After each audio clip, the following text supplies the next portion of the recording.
안녕하세요. 말씀을 붙드는 이 시간이 믿음의 뿌리를 더 깊게 내려주는 복된 시간이 되기를 바랍니다. 말씀은 더욱 깊이 있게, 믿음은 더욱 굳건하게, 성경을 쉽고 재미있게 배우는 시간, 소문난 성경교실의 이성훈 목사입니다.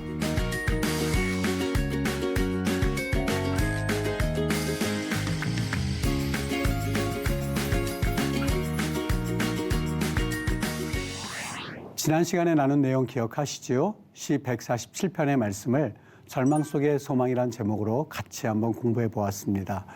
오늘 여러분과 나눌 이야기는 시 1편 말씀을 중심으로 날마다의 믿음이라는 제목으로 하나님 말씀을 공부하겠습니다.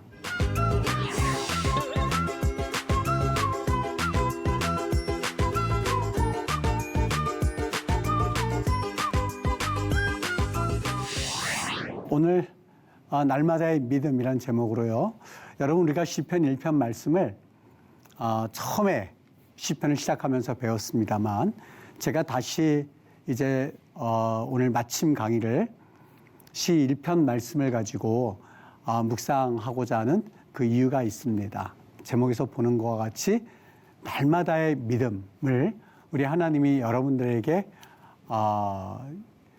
세워주시기를 소망해서 이 1편 말씀을 공부하도록 하겠습니다. 여러분 주무실 때에 여러분은 어떤 습관이 있으신가요? 이 습관에 대해서 우리가 참 할 이야기들이 많이 있는데요. 아마 많은 분들이, 적지 않은 분들이 핸드폰을 보면서 그리고 보다가 잠을 주무시는 그런 습관들이 있으실 거예요. 그런데 이게 수면에 있어서는 최악의 습관이라고 하네요. 핸드폰을 보다가 그리고 잠이 들면 그 잔상이 남아있기 때문에 쉽게 이 잠자리에 들 수 없는 그러한 그 해악을 미친다고 합니다. 오늘 제가 이 이야기로 여러분과 시편 1편의 말씀을 나눈 이야기는요. 이 1993년도에 있었던 이야기입니다. 한 부부가 강도에게 습격을 당했는데요. 이 뇌가 손상이 된 거예요. 어떻게 보면 끔찍스러운 일인데요. 부인은 사망하시고 그리고 남편분께서 뇌를 크게 다쳤는데 그냥 평상시처럼 일어나서 그래서 문을 열고 나가서는 그리고 문 바깥에서 잠깐 이렇게 있다가 집으로 다시 들어오는데 집 문이 잠겼던 것이죠. 그랬더니 화분에서 열쇠를 꺼내가지고 그리고 문을 열고 들어와서는 시리얼, 그 우유에다가 시리얼을 붓는 그러한 일을 행하고는 그 뇌가 다쳤으니까 그 자리에서 쓰러지셨다고 그래요. 나중에 이제 알게 된 사실이죠. 이렇게 어떻게 보면 뇌를 크게 다쳤음에도 불구하고 이런 행동을 하게 된 이유가 뭘까 하다가 뇌과학자들이 우리 뇌에는 습관이라고 하는 것을 담당하는 뇌 부위가 있는데 기저핵이라고 있다고 합니다. 기저핵이라고 하는 이 부분이 손상되지 않았다고 하는 것을 그들이 밝혀냈습니다. 그러니까 우리 뇌에는요, 여러 가지 부위들이 있는데 이 기저핵, 우리의 습관을 담당하는 기저핵이 남아있는 이상 다른 뇌를 다쳤음에도 불구하고 평소에 하던 습관들이 그대로 나왔다는 것이죠. 여러분, 무의식 속에서 자동적으로 실행하는 것을 일컬어서 습관이라고 말합니다. 그러니까 이 습관이 굉장히 중요한 거죠. 여러분들은 어떤 습관을 가지고 계시나요? 어떤 분들은 간단한 습관으로요. 저 같은 경우는 목회자이다 보니까 새벽 예배를 인도해야 되지 않습니까? 그러니까 새벽 일정한 시간이 되면 저도 모르게 눈이 떠지는 그런 습관이 있습니다. 아마 여러분들도 여러 가지 습관들이 있을 텐데 그 습관에 길들여진 분들은 마치 시계의 정확도처럼 그 습관을 따라서 움직이시는 분들이 있으리라 생각을 합니다. 여기 삶은 습관의 지배를 받는다 하는 말씀으로 이 습관에 대한 이야기를 우리가 전제로 하고 그 다음 말씀을 우리 보도록 하겠습니다. 오늘 시편 1편 말씀인데요. 습관에 대한 이야기를 하는 이유가 있습니다. 같이 한번 읽어볼게요. 복 있는 사람들은 악인의 꾀를 좇지 아니하고 따르지 아니하고 죄인들의 길에도 서지 않고 오만한 자들의 자리에 앉지도 않습니다. 오직 여호와의 율법을 즐거워하여 그의 율법을 주야로 묵상한다. 이렇게 말씀을 하고 있는데 여러분 우리가 시편에 있는 그 말씀 가운데서 몇 가지 주의 깊게 보아야 될 말씀이 있는데 묵상한다라고 하는 단어입니다. 이 단어를 그냥 여러분들은 어떻게 생각하고 있습니까? 그는 복 있는 사람은 시냇가에 심은 나무가 철을 따라서 열매를 맺으며 그 잎사귀가 마르지 아니함 같으니 그가 하는 모든 일이 다 형통하리로다. 이렇게 말씀합니다.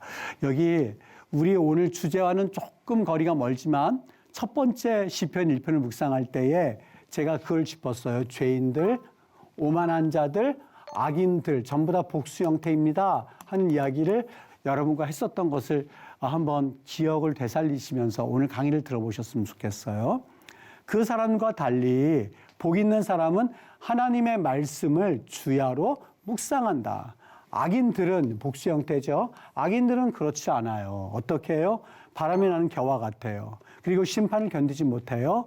죄인들은 의인들의 모임에 들지 못하는데 여기 재미난 게 있죠.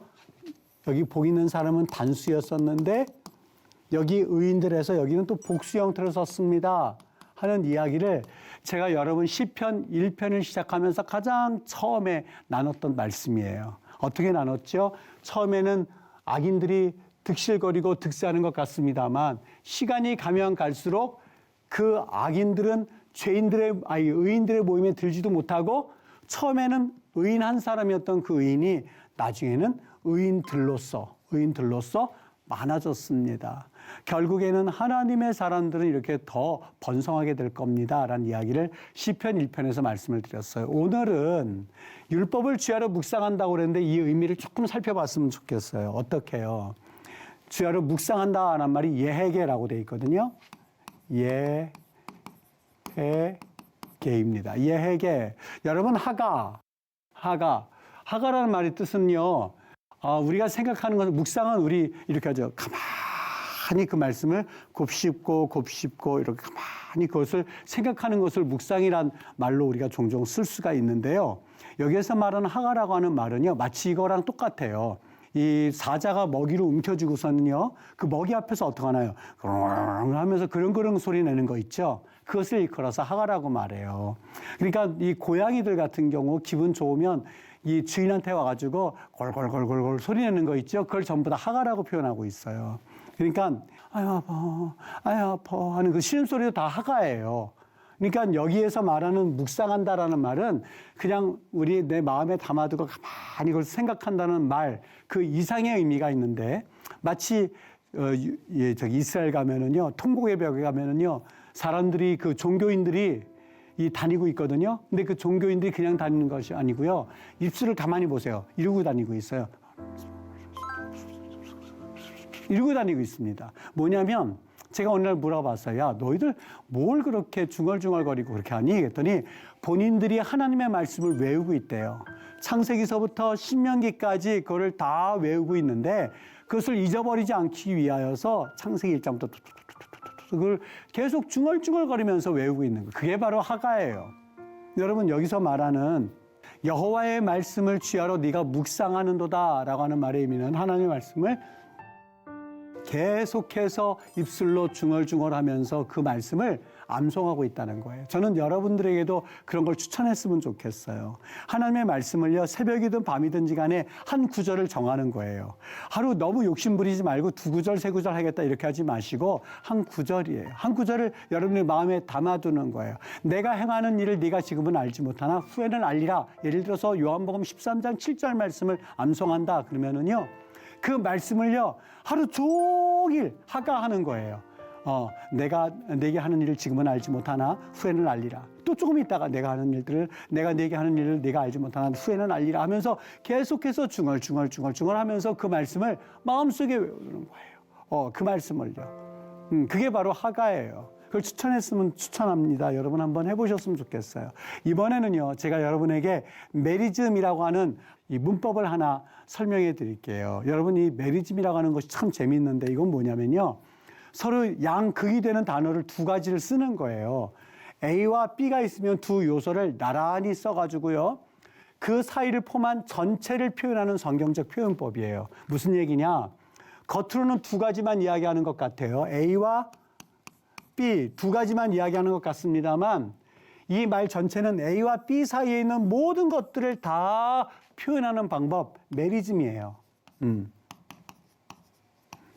메리즘.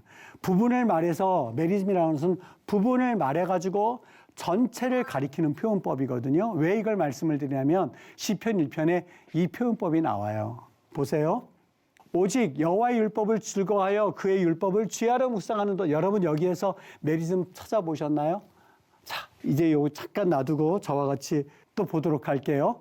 여기 히브리어에 보면 그 메리즘 용법이 참 많습니다.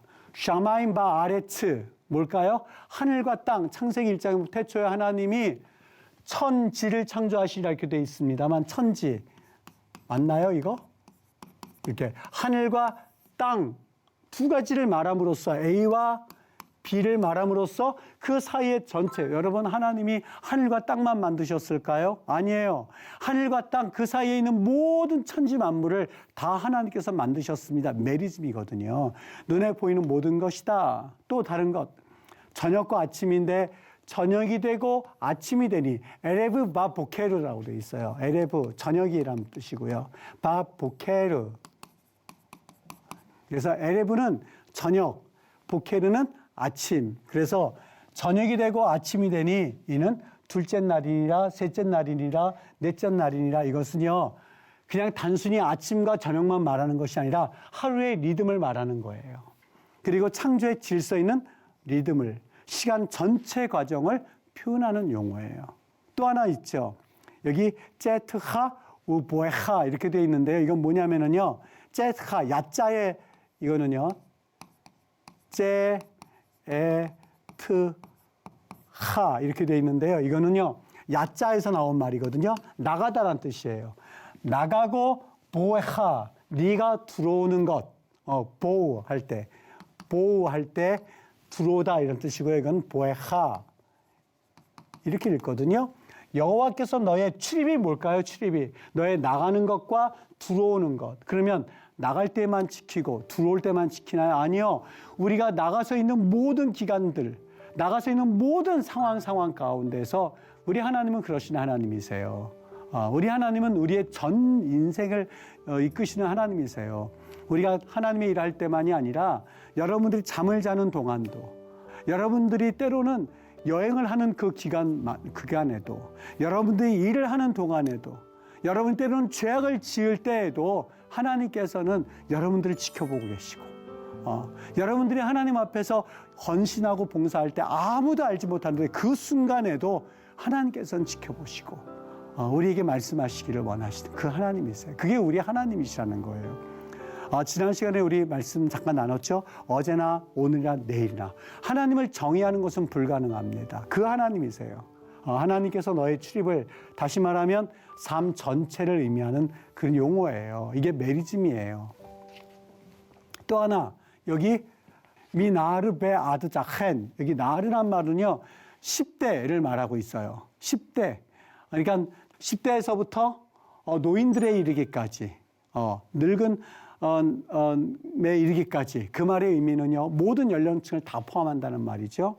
카탄 베가돌 작은 자와 큰 자, 작은 자로부터 큰 자까지 다 모으니 모든 이스라엘 백성들을 다 모은다는 말입니다. 히브리어 미단 베 아드 부엘셰바 이거는요 단에서부터 부엘세바까지 이스라엘에 있어서 그 단은 여기에 있죠. 부엘세바는 여기에 있죠. 밑에 땅도 의미하지만 여기서부터 여기까지만 의미하는 것이 아니라 이스라엘 전체를 의미할 때에 이 단어를 쓰죠. 단에서부터 미단 베 아드 부엘세바 부엘세바까지 부엘세바라는 도시가 있으니까 여기까지 즉 북쪽에 있는 서부터 여기까지니까 이스라엘 전체를 의미하는 때에 쓰는 용어입니다. 여기 그리고 토 알파 카이 토 오메가 즉 알파 헬라에서도 역시 헬라에도 그 언어를 쓰고 있는데 히브리어적인 그 뉘앙스를 가지고 그들도 역시 메리즘을 사용하고 있는 거죠. 그러니까 토 알파 카이 토 오메가 알파에서부터 오메가까지 하나님은 알파와 오메가가 되시는 하나님 아버지 온 세계에 충만하신 하나님 아버지 처음도 되시고 끝도 되시고 모든 것 위에 주권을 가신 하나님 히브리적인 메리즘을 사용하여서 표현하는 그러한 용례입니다. 자, 여러분 여기에서 메리즘이 어떤 게 있죠? 그렇죠. 주야가 있죠. 즉 낮과 밤 동안 낮과 밤 하루 종일을 의미하고 그것은 우리의 인생 전체를 의미하는 용어이기도 합니다. 여기 욤발라일라라고 돼 있죠. 주야로 묵상하는도다 할 때에 이 말이 돼 있어. 그 낮 말하죠. 라일라 밤을 말하죠. 하루의 전 시간대입니다. 삶 전체의 리듬을 가리키는 메리즘입니다. 아침에 일어났을 때 한번 묵상하고 저녁에 한번 묵상하라는 말이 아니라 아침에 한번 기도하고 저녁에 한번 기도하고 밥 먹을 때 3번 기도하고 그 말이 아니라요. 하나님 앞에서 기도는 항상 수시로 항상 쉬지 말고 란 말의 의미도 다 그런 의미겠죠. 시간을 관통하는 지속성, 삶 전체를 듣는 습관적 실천, 그리고 주의 말씀을 주야로 묵상한다는 고백은 내 삶 전체의 리듬이 하나님 말씀의 묵상의 리듬으로 재구성이 되도록 하나님 말씀을 묵상하겠다라고 하는 시편 기자의 고백입니다. 신앙적 선언이죠. 여러분, 야구 선수들이 홈런을 치지 않습니까? 한번 여러분이 답해 보시죠. 그 홈런을 치는 사람은 어쩌다 치다 보니까는 홈런이 되어서 날아갔다. 그럴 수도 있겠죠. 그럴 수도 있겠죠. 그런데 여러분, 홈런을 치는 사람은 홈런을 친 순간이 더 많았을까요? 아니면 안타를 치는 순간이 더 많았을까요? 안타를 수십 번, 수백 번 때리다 보면 그것은 홈런이 되는 법이죠. 홈런은 한 번 스윙해서 이루어지는 것이 아니라 번트와 안타와 반복과 훈련의 축적 가운데서 홈런이 나오는 법입니다. 그래서 제가 여기 야구공을 많이 이렇게 해놨어요. 수많은 공을 치고 수많은 스윙을 하면서 홈런이 나오는 법이지요. 여러분, 우리가 믿음 생활할 때에 우리는 번트를 많이 대셔야 돼요. 처음부터 홈런이 나올 수가 없어요. 번트를 많이 하세요. 기도하다가 때로는 하나님이 내 기도 응답하시지 않으면 어떻게 하지 않는 의심도 경험하게 되고요. 또 때로는 내가 이토록 기도했는데, 여러분, 저는 기도 제목이 벌써 40년 넘게 하는 기도의 제목이 있어요. 여러분, 꾸준한 안타를 많이 치셔야 돼요. 조그만 것 이거 응답되었네 하는, 때로는 아웃도 돼요. 그게 우리 신앙의 모습이에요. 여러분, 홈런이 나왔을 때 그것은 내 재능이 폭발한 것이 아니라 작은 성실함이 축적되어진 결과예요. 여러분, 작은 습관이 어떻게 눈에 보이겠습니까? 그런데 아까 조금 전에 기저핵이라고 그랬죠. 내가 하나님 안에서 좋은 습관은 하나하나 그 기저핵에 쌓이는 거예요. 그래서 그것이 눈에 보이지는 않습니다만 뇌를 손상할 만큼 크게 상해를 입었음에도 불구하고 일어나서 그냥 그 습관에 따라서 움직였던 것처럼 여러분, 내 인생의 모양을 빚어가는 것은 습관에서부터 비롯됩니다. 여러분, 말씀 읽는 것과 기도하는 것과 예배의 습관, 여러분 아무것도 아닌 것 같죠. 어떤 분들은 주일날 꼭 교회 가서만 예배를 지키나 이래요. 여러분, 그렇지 않아요. 우리가 경건의 훈련이라고 하는 것이요, 참 무서운 게요, 내가 매 주일날 무슨 일이 있어도 하나님 앞에서 예배하고, 내가 무슨 일이 있어도 새벽에 일어나서 하나님 전에 나가서 새벽 제단을 쌓고 하는 그 작은 습관들은요, 어떻게 보면 그것이 다 우리 신앙의 전부입니다라고 말할 수는 없습니다만, 그런 습관들은 사실 우리 인생에 있어서 가장 위급할 때에 홈런을 때리게 하는 하나님의 안타로서 작용을 하는 것이죠. 그리고 그 안타가 쌓이면 쌓일수록 때로는 여러분, 새벽기도 가고 주일날 갈 때마다 항상 은혜를 충만히 받아서 독수리가 날개를 치는 것처럼 창공을 뚫고 올라갈까요? 아니요. 때로는요, 기도가 안 될 때도 있어요. 나 그냥 가만히 앉아 있다가 마치 겉으로 보면 시간을 낭비한 것과 같은 그러한 시간들이 혹 있을 수도 있어요. 매번 은혜 받습니까? 아니요. 그렇지 않아요. 때로는 은혜를 못 받고 올 수도 혹 있을 거예요. 그런데 그럴 때에 에이, 거봐, 내가 경건의 훈련 쌓는 게 뭐가 유익이 있어라고 할 것이 아니라, 여러분, 그때는 내가 삼진 아웃 당했다고 생각하셔도 괜찮아요. 내가 이거 번트를 댔는데 다른 사람은 살았는데 내가 죽은 상황이 되었을 수도 있어요. 그런데 그런 상황이 쌓여서 홈런을 치게끔 되어 있는 거거든요. 그게 야구의 묘미거든요. 말씀 읽는 것, 기도하는 것, 예배하는 것, 여러분, 이것은 반복되는 선택에서부터 이제 우리 인생을 좌우하는 하나님의 능력이 되는 것이죠. 오늘 시편에 있는 그 시편의 그 1편을 기록한 그 시인은요, 하나님의 말씀을 어떻게 한다고요? 주야로. 아침과 낮 그것뿐만이 아니라 항상입니다. 내가 누구를 만날 때도 그렇고 내가 일을 할 때도 그렇고 성경 한 구절을 가지고 계속해서 어떻게 한다고요? 투투투투투 하는 것처럼요. 또 외우고 또 외우고 누가하고 말하면서도요. 여호와는 나의 목자시니 내게 부족함이 없습니다. 그리고 불평불만이 있는 상황 가운데서 직장에서 여러 가지 다른 사람이 나를 힘들게 할 때 그 순간에서 여호와가 나의 목자시니 내가 부족함이 없습니다. 계속해서 입으로 묵상하고 날마다 되뇌이는 것. 이것을 시편 성경에서 우리에게 시편 기자가 갖춰주고 있죠. 여러분 히말라야에 가보면 고산족에 보면요 양들이 있어요. 그 양이요 이제 그 팔 때에 양을 팔 때에 어떤 게 값이 비싸게 먹일까요? 살이 피둥피둥하게 쪄가지고요 아주 살이 오른 그 양들하고요 뭐 이렇게 했다고 양들하고요 아니면 양들 파리한 양하고요. 어떤 게 더 비쌀 것 같습니까? 양이라고 보기에는 좀 그렇긴 한데 어떤 게 더 비쌀 것 같습니까? 이게 더 비싸고 쌀 것 같죠. 그런데 그 히말라야 고산족들이 양을 살 때는요, 그 양들을 다 데리고 나온대요. 그리고 그 양들이 풀을 뜯는 모습을 유심히 바라본답니다. 그런데 이 양이 더 비싸게 팔린 거예요. 왜 그렇다고 생각하십니까? 그 이유를 물어봤더니요, 여러분 이 양은 비록 살은 쪘지만 이 풀을 뜯어먹는데 위에서부터 내려오면서 풀을 뜯어먹더랍니다. 근데 이 양은요, 비록 마르긴 말랐습니다만 위로부터 올라가면서 풀을 뜯어먹더래요. 그 이유를 여기에서 우리는 알았습니다. 어떤 이유요? 히말라야 산은 이 절벽이 많기 때문에 풀이 없는 장소가 참 많고 이게 벼랑 끝이 많답니다. 그런데 위에서부터 내려오는 것에 익숙해서 풀을 뜯어먹는 양은요, 지금은 살이 있는지 모르겠지만 나중에 풀이 없으면 그냥 굶어 죽을 수밖에 없답니다. 그런데 여기 비록 말랐지만 이 양은 계속해서 올라가는 습성을 가지고 있기 때문에 굶어 죽지를 않고 계속해서 생존하는 그런 양의 특성을 가지고 있답니다. 여기 바로 그 방식. 편한 방식에 길들어져 있어서 위로 올라가지 못해서 굶어 죽기 십상이라고 하라죠. 여러분, 습관이라고 하는 것은 우리의 존재의 가치를 결정합니다. 믿음도 마찬가지입니다. 우리 신앙인들이 정말 추구해야 될 것이 하나가 있다면 하나님 앞에서 경건의 훈련이거든요. 어떻게 해요?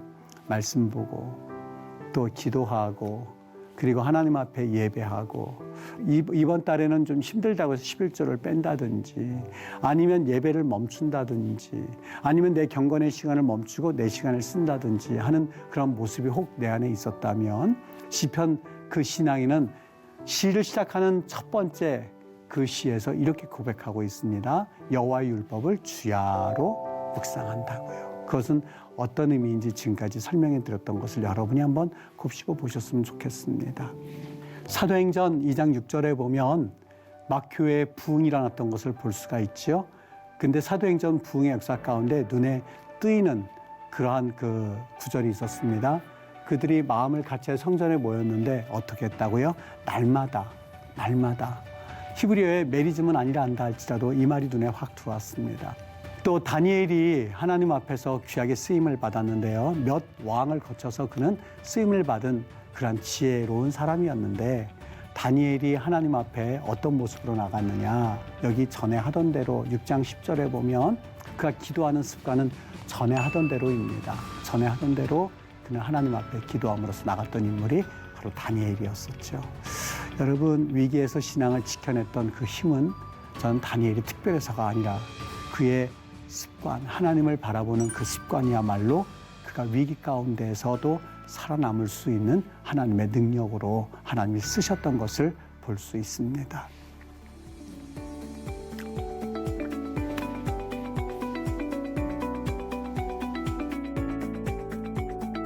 사랑하는 시청자 여러분, 유익한 시간 되셨습니까? 그동안 언어로 보는 시편 강의를 함께해 주셔서 진심으로 감사드립니다. 마지막 시간에 살펴본 시편 1편의 말씀처럼 여러분의 삶이 말씀을 즐거워하고 또 주야로 묵상함으로써 시냇가에 심은 나무처럼 흔들림 없이 자라가시게 되기를 주님의 이름으로 축복합니다. 지금까지 모든 수업은 유튜브로 다시 보실 수 있는데요. 앞으로도 말씀 앞에 한 번 더 서는 작은 습관이 여러분의 모든 계절에서 풍성한 열매가 되시기를 소망하면서 시편 강의를 마치도록 하겠습니다. 여러분 감사드리면서 또 축복합니다.